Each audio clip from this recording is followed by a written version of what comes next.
안녕하세요. 저는 올해 32살 여자입니다. 이혼한 지도 벌써 1년이 훌쩍 넘어가네요. 이미 다 지나간 이야기 꺼낸다고 달라지는 게 뭐가 있겠냐만 다들 이렇게 자기 사연들 나누시는데 저도 못할 게 뭐 있겠나 싶어서 이렇게 제 이야기 한번 해보려고 찾아왔습니다. 이혼한 게 자랑은 아닌 거 알지만은 늘 이렇게라도 한번 속 시원하게 제 이야기를 터놓을 곳이 있었으면 좋겠다 싶었습니다. 자초지종은 저희 부모님만 알고 계시지 제가 어떻게 왜 이혼하게 되었는지 솔직히 그 누구에게도 한번 제대로 털어놓은 적이 없었거든요. 친구들한테도 그냥 성격 차이로 이혼했다고만 했지 괜히 뒤에서 저에 대한 이상한 이야기가 돈다면 그건 그것대로 싫기도 했고요. 그렇게 저희 이혼은 사실상 저만 아는 저 혼자만의 이야기였지만 언젠가부터 혼자 속에만 담아두는 게 능사는 아니라는 생각이 들기 시작했어요. 그동안 마음고생은 마음고생대로 엄청나게 했으면서 어디 가서 위로다운 위로도 못 받아봤거든요. 물론 모든 분들이 저를 위로해 주시는 게 아니라 손가락질 할 수도 있는 이야기겠지만 그래도 이렇게 털어놓으면 조금이나마 제 마음이 편해지지 않을까 하는 생각이 들어 이렇게 제 이야기를 적어서 보내게 되었습니다. 남편은 오지랖 넓은 학교 선배에게 처음 소개를 받게 되었어요. 그 선배는 마치 자기가 마담뚜라도 되는 것 마냥 주변에 자리 잡고 잘 지내고 있는데 혼자 지내는 사람들만 보면 어떻게 이어주지 못해서 가만히 있지를 못하는 성격이었죠. 아무튼 그 선배가 정말 오랜만에 저한테 연락을 해와서는 반갑게 친한 척을 하기 시작했습니다. 학교 다닐 때 이후로 거의 연락이 끊어지다시피 했던 사람인데 어디서 들었는지 너 무슨 회사 다니고 있는 거 맞지 하면서 저한테 이것저것 확인을 하기 시작했어요. 회사는 언제부터 다녔는지, 부서는 무슨 부서인지 하는 이야기들까지요. 처음에 회사 이야기 꺼내면서 거기 다니냐고 물었을 때만 해도 저는 선배가 혹시 저랑 같은 직장 다니는 사람들 중에 누구 아는 사람이 있어서 저든 그 사람이든 간에 아는 척, 친한 척 하려고 그러나 보다 하고 단순하게 생각했거든요. 그런데 질문이 조금 사적인 질문까지 이어지고 하길래 왜 그런 걸 물어보나 싶었습니다. 그런데 아니나 다를까 난데없이 저한테 혹시 연애 중이냐 아니면 따로 만나는 사람이 있느냐 그런 것까지 묻기 시작했어요. 그때 이 선배가 저한테 이렇게 친한 척하면서 이것저것 물어보는 게 누구를 아느냐고 물어보려는 게 아니고 저한테 누군가를 소개시켜주려고 저러는 거라는 걸 눈치챌 수 있었습니다. 아니나 다를까 남편에 대한 이야기를 저한테 꺼내왔지요. 자기가 아는 사람 통해서 알게 된 사람인데 조건도 좋고 정말 괜찮은 사람처럼 보이는데 아직도 혼자더라 하면서 그 사람을 제가 꼭 만나봤으면 좋겠다나요.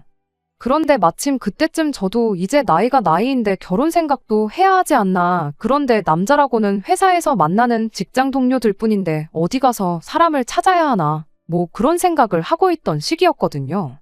운명적인 만남이 아니고서야 어차피 누군가를 통해서 만나야 할 텐데 암만 생사도 모르고 지내다가 오랜만에 연락 온 선배였다고 할지라도 그게 문제될 게 있나 싶어서 겸사겸사 남편을 만나보기로 했지요. 남편에 대한 첫 인상은 다른 것보다 사람이 참 순해 보인다는 거였어요. 성격도 서글서글하니 모난 곳 하나 없었고 사람이 성격이 좋다는 말이 딱 이런 사람을 두고 하는가 보다 이해가 될 만큼 괜찮아 보였습니다. 당연히 소개팅이 끝난 이후로도 몇 번을 더 만났고 그렇게 저희는 연애를 시작하게 되었습니다. 그렇게 1년 반 정도를 더 연애하다가 결혼까지 하게 되었지요. 하지만 제가 완전 사람을 잘못 봤던 겁니다.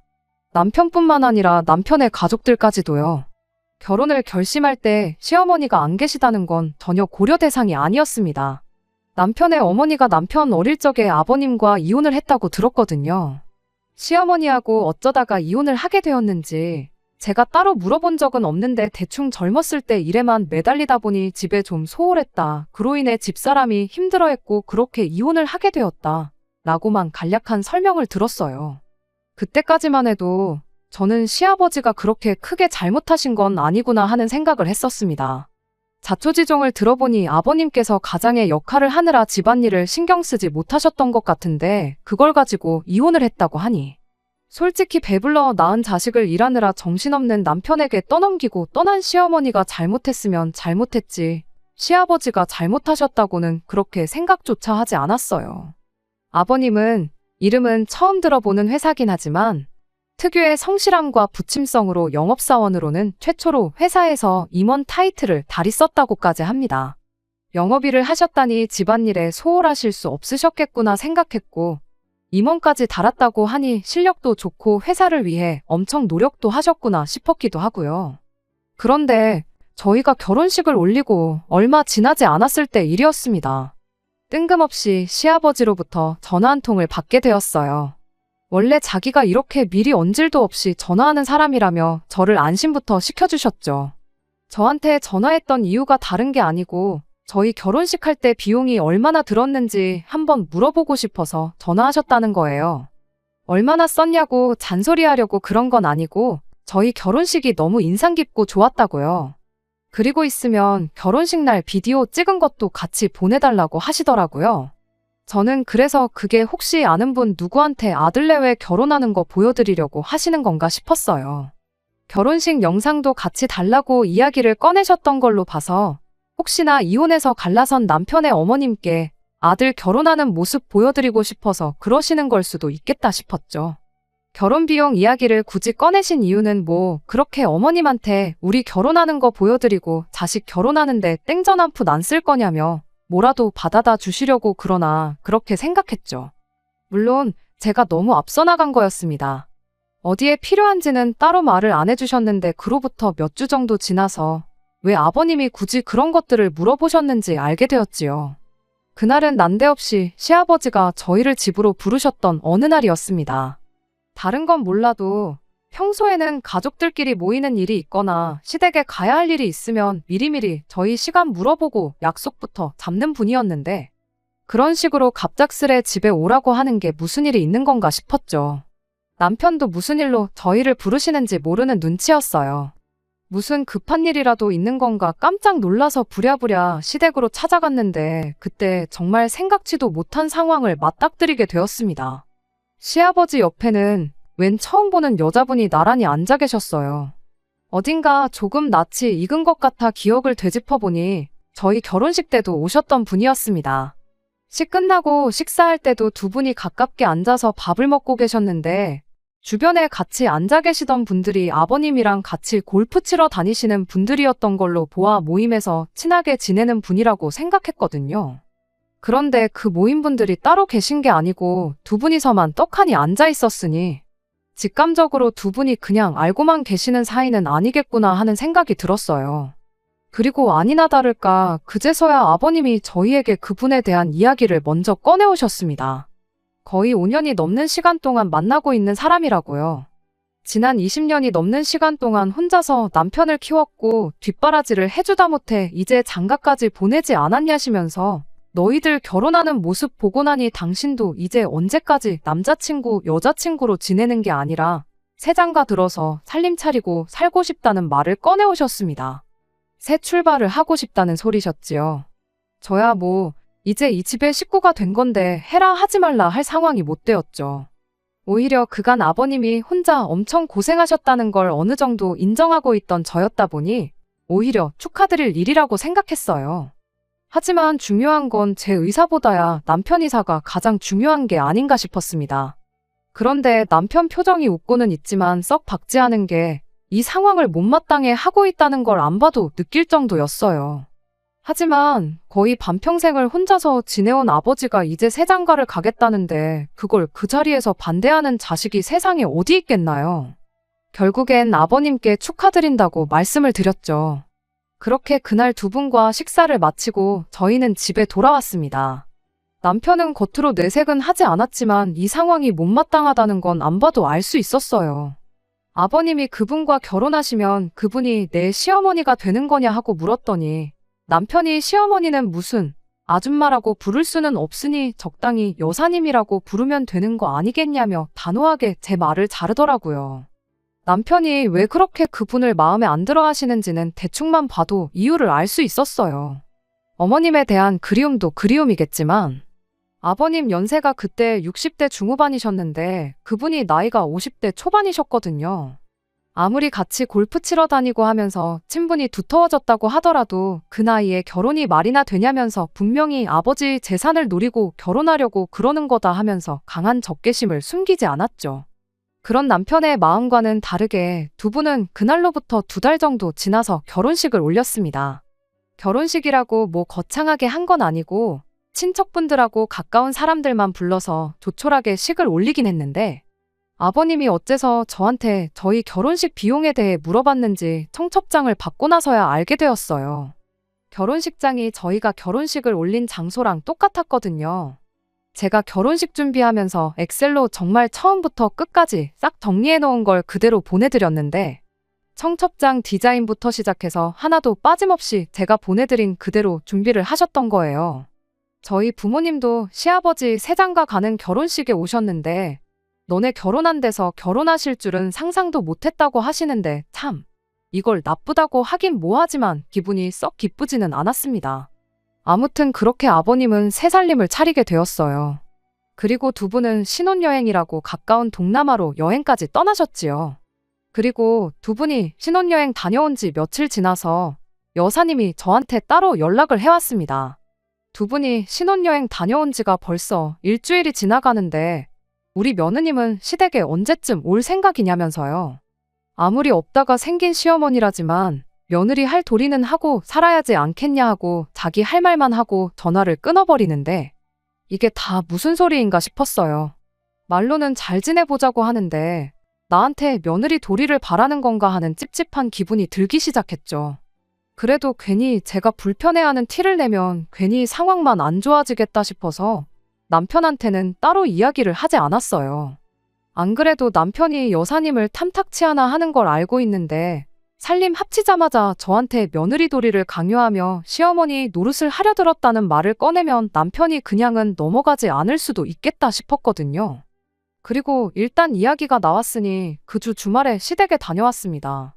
그날은 별일은 없었어요.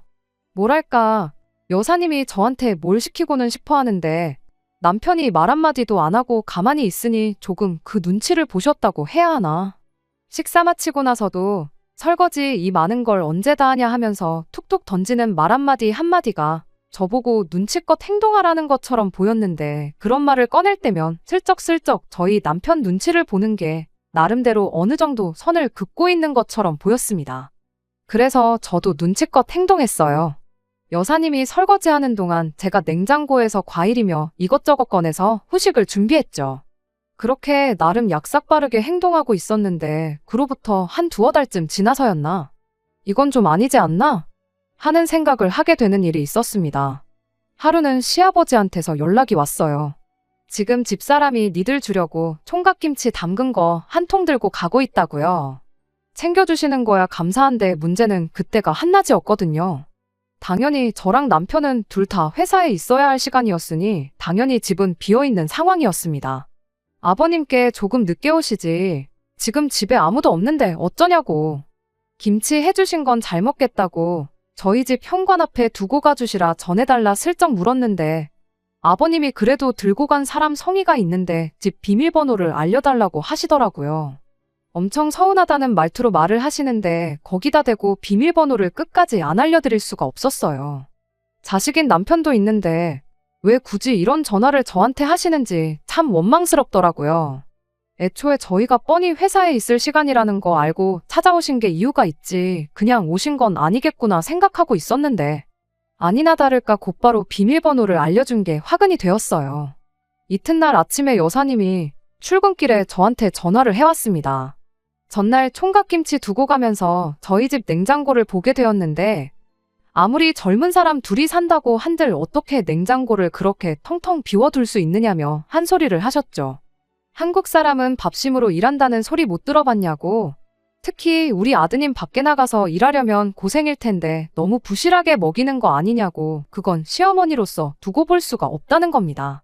그리고는 어제처럼 김치같이 손 많이 가는 음식들은 당신이 가져다 줄 테니 저는 앞으로 남편 밥상에 국이나 찌개 하나 못해도 반찬은 4-5가지 해서 식사를 챙겨주면 좋겠다는 소리를 하더라고요. 통화하는 내내 정말 어이가 없고 황당했어요. 애초에 하기로 했던 대로 김치만 두고 가셨으면 아무 일도 없는 건데 굳이 저희 집 냉장고까지 뒤져보면서 분란을 조장하는 건가 싶었거든요. 애초에 저랑 남편 2사람 다 맞벌이하고 회사 일 끝마치고 집에 오면 7시 반이 넘어서 그냥 저녁도 밖에서 알아서 해결하고 들어옵니다.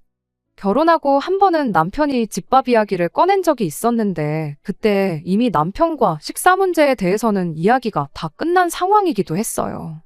남편한테 일 마치고 와서 집밥까지 해줄 능력은 안 되니 정 밥이 먹고 싶으면 직접 해먹으라고 이야기가 되어 있던 상황이었죠. 제가 만약 남편한테 생활비를 타서 살고 있는 전업주부라면 여사님 말대로 매 끼니마다 임금님 수라상까지는 아니어도 국찌개 하나에 반찬 대여섯 개 정도는 해줄 수 있습니다만 맞벌이를 하는 이상 아쉬운 사람이 하는 게 당연한 거 아니겠나요? 남편도 그렇게 하겠다고 했고 저희는 아무 문제가 없는데 왜 여사님이 부탁도 안 했는데 나서서 이렇게 일을 키우는 건가 싶었어요. 뭐 거기서만 알겠다고 대답했지 시키는 대로 할 생각은 없었습니다. 대충 반찬 가게에서 반찬 몇 가지 사와서 냉장고에 채워놓았어요. 안 먹으면 안 먹는 대로 버려야 하긴 했는데 이따금씩 남편이 퇴근이 일찍인 날이 있어서 두면 알아서 꺼내 먹겠거니 하고 말았습니다.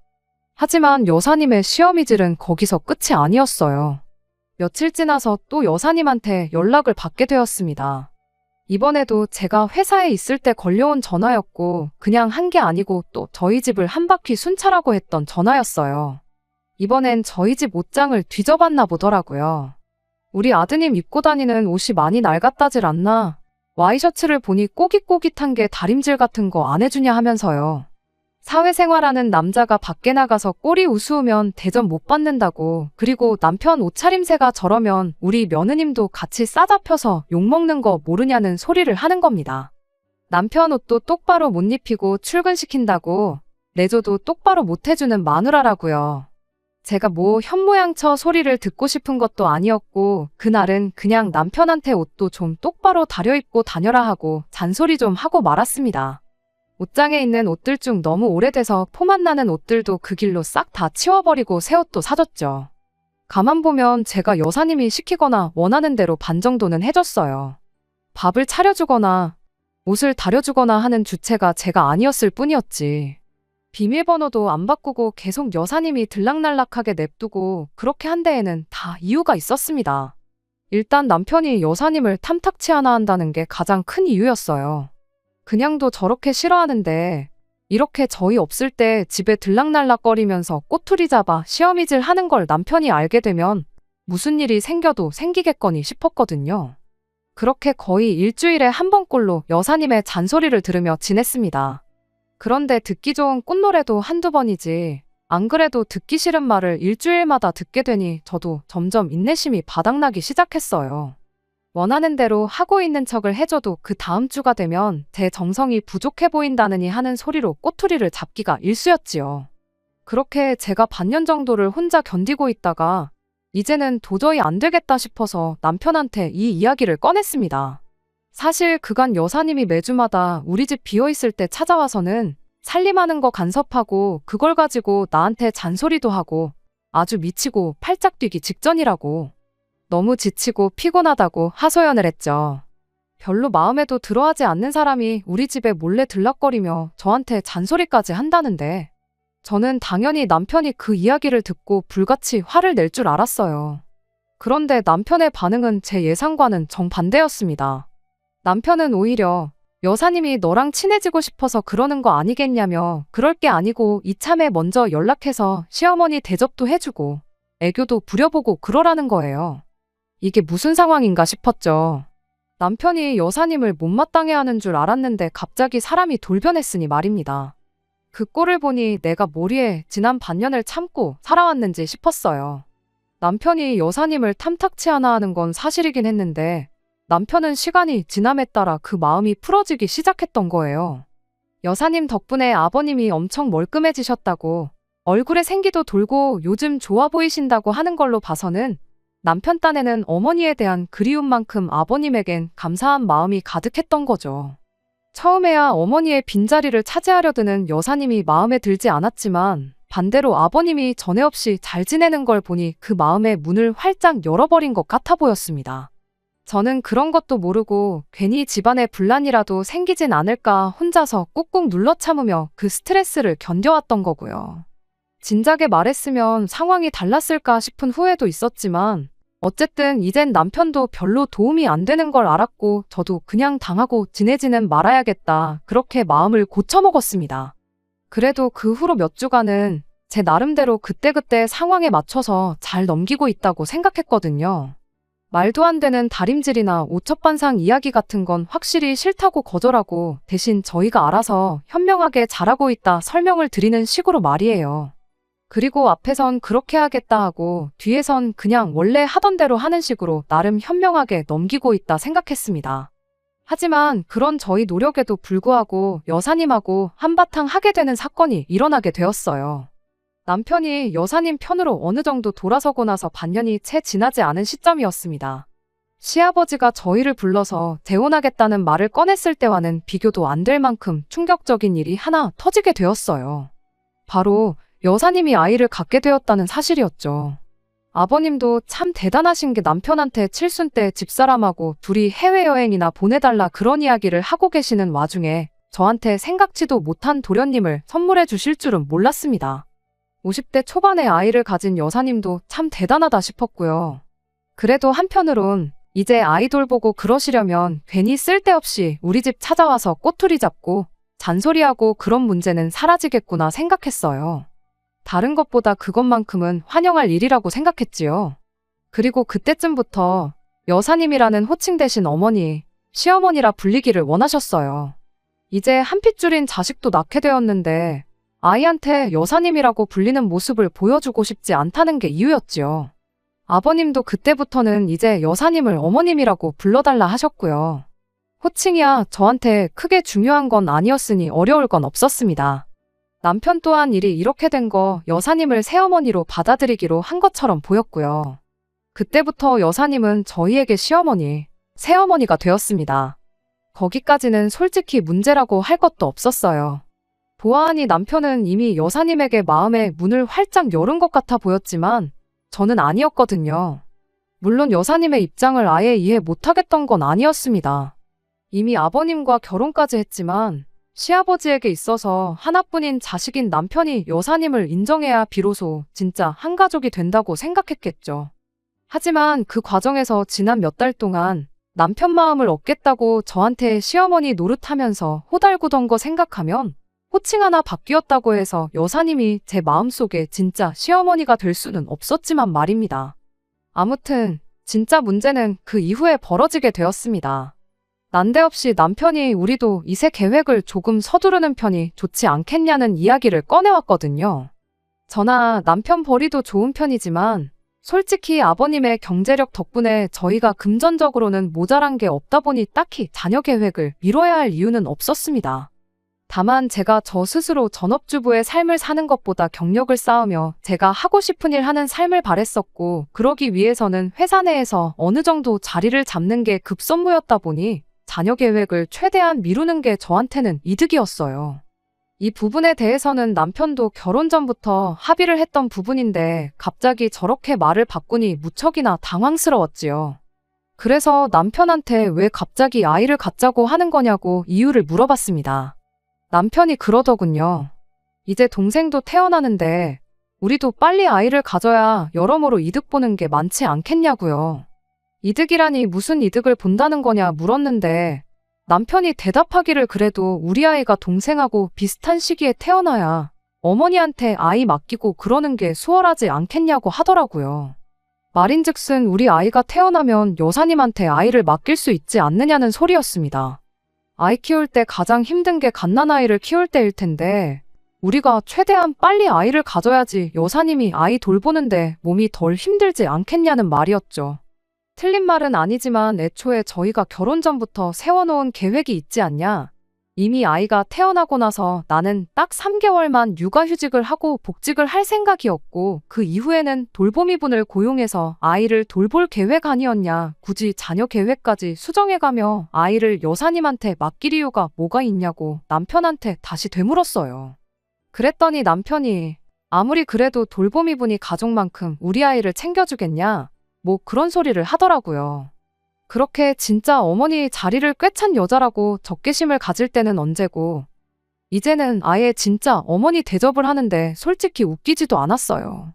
말 맞다나 여사님 또한 불과 몇 달 전까지만 해도 존재조차 몰랐던 생판 남이나 똑같은 거 아니겠나요? 그리고 그냥 아이를 돌봐주신다면 모를까 당신 배불러서 낳은 아이가 있는데 굳이 우리 아이까지 2명의 아이를 동시에 케어하면서 똑같은 관심과 사랑을 줄 거라는 생각은 들지 않기도 했고요. 그래서 우리가 꼭 어머님한테 아이를 맡겨야 할 이유도 없는 것 같고 어차피 퇴근하고 나서는 우리가 아이를 직접 돌보게 될 텐데 안 그래도 이르고 늦은 출퇴근 시간에 시댁까지 오며 가며 하면서 아이를 맡기고 데려오고 하면서 시간을 낭비하고 싶지 않다고 거절을 했습니다. 옳고 그름을 따지자는 건 아니었어요. 굳이 돌보미분까지 고용해서 달마다 큰돈 쓰느니 여사님한테 맡기는 게 이득이라는 남편 말도 일리가 있었고 오며 가며 몸만 더 피곤하게 시댁에다 아이 맡기고 데려오고 하는 시간에 돌보미분 쓰고 퇴근하고 나서는 엄마 노릇 제대로 하고 싶다는 제 말도 틀린 말은 아니었으니까요. 하지만 서로의 의견이 확실히 다르다 보니 결국 의견 대립이 생기게 되었고 그 때문에 남편과는 매일같이 말다툼을 하게 되었습니다. 그런데 언젠가부터 고집을 꺾지 않고 저렇게 나오는 남편을 보니 혹시나 싶은 뭔가 안 좋은 느낌이 들기 시작했습니다. 결혼 전부터 세워놓은 인생 계획을 뒤집어 엎으면서까지 이렇게 매일같이 부부싸움을 해대면서까지 아이를 가져야 한다는 게 뭔가 안 좋은 촉이 들었다고나 할까요? 누가 보면 제가 피해망상이다 하실 분들도 계시겠지만 보통 안 좋은 예감은 틀리는 법이 거의 없다 보니 저도 다른 수를 쓸 수밖에 없었어요. 무엇보다 저렇게 아이를 아버님네랑 비슷한 시기에 갖자고 하는 데 있어서 무슨 꿍꿍이가 있어도 있겠다는 그 생각을 확인부터 해봐야겠다는 생각이 들었습니다. 방법이 잘못되었다고 생각하긴 합니다만 결국엔 그 때문에 남편이며 시아버지, 여사님의 계획까지 한 번에 알게 되었고 그렇게 결국 제가 이 집에서 가족이 아니라 거의 식모 대접을 받고 있다는 사실을 알게 되면서 이혼을 결정하게 되었습니다. 제 직장 동료 중에 마침 아이를 갖게 된 사람이 한 명 있었어요. 이상한 부탁인 건 알지만 테스터기를 하나 얻고 싶다는 부탁을 했습니다. 그렇게 임신을 했다는 테스터기를 하나 얻게 되었어요. 그리고 그 길로 남편에게 아이가 생겼다고 거짓말을 했습니다. 남편은 아이가 생겼다는 그 말에 엄청 기뻐하는 모습이었어요. 애가 참 효자라고 덕분에 엄마 아빠도 그만 싸우게 되었고 할머니도 편해질 테고 할아버지도 좋아하지 않겠냐면서 복덩이도 이런 복덩이가 없다는 소리를 하더라고요. 이 모든 게 거짓말이었으니 솔직히 한편으로는 마음이 무겁긴 했습니다. 솔직히 제 예상이 틀렸다면 그 이후에 벌어질 일에 대해서는 생각하지 않았었거든요.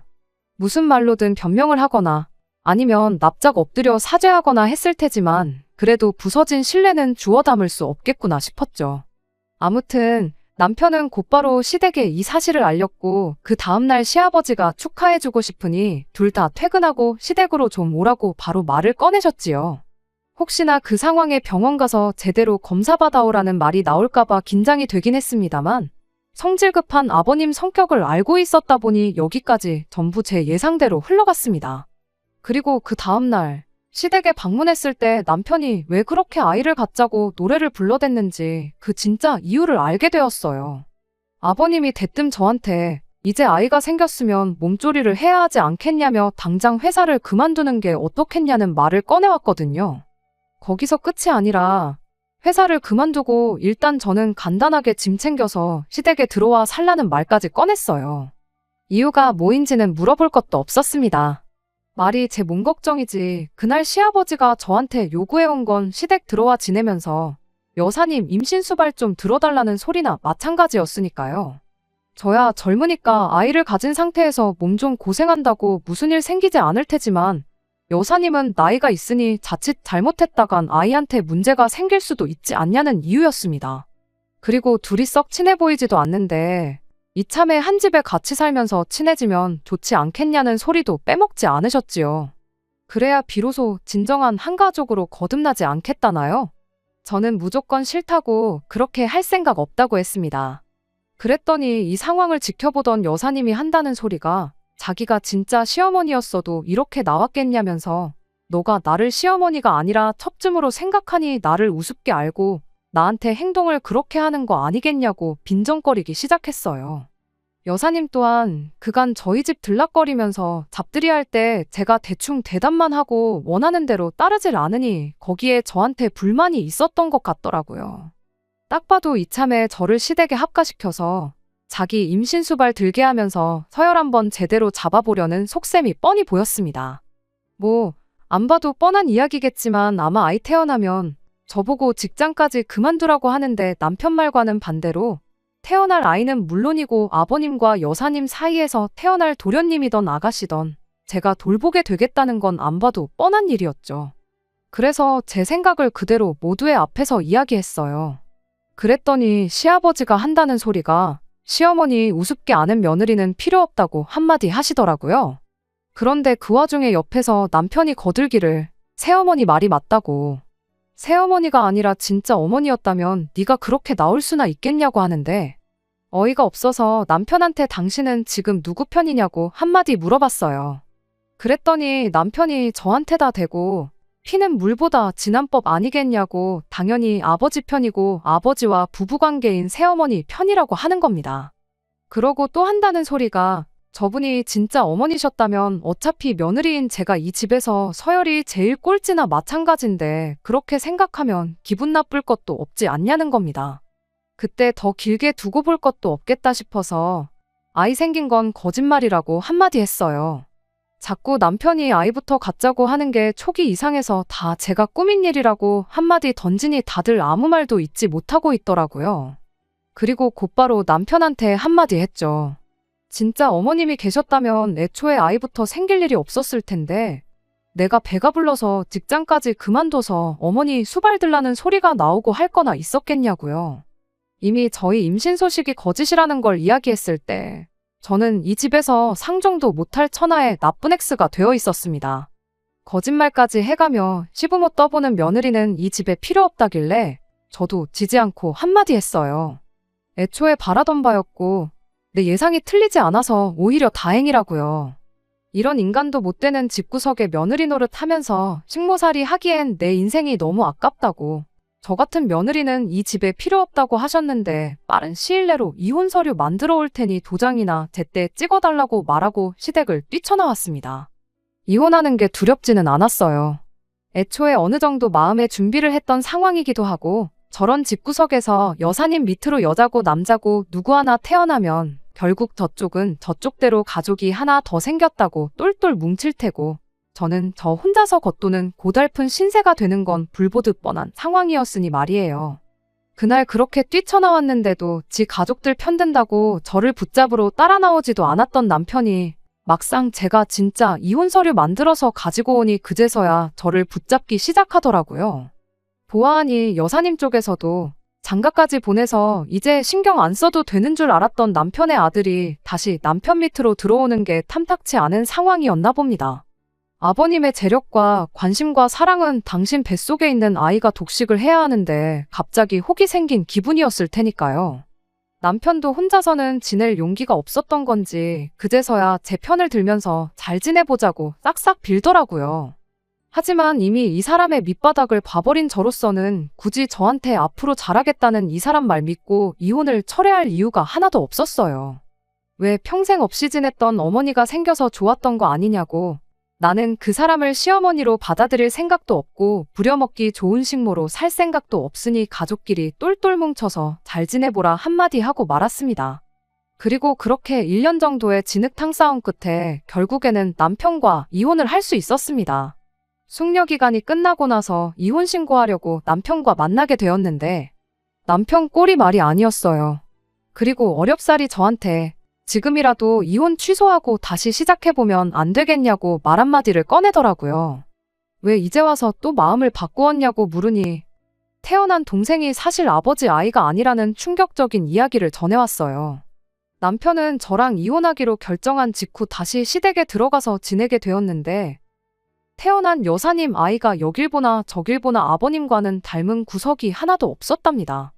문제는 여사님하고도 닮은 구석이 하나도 없었다는 거였고요.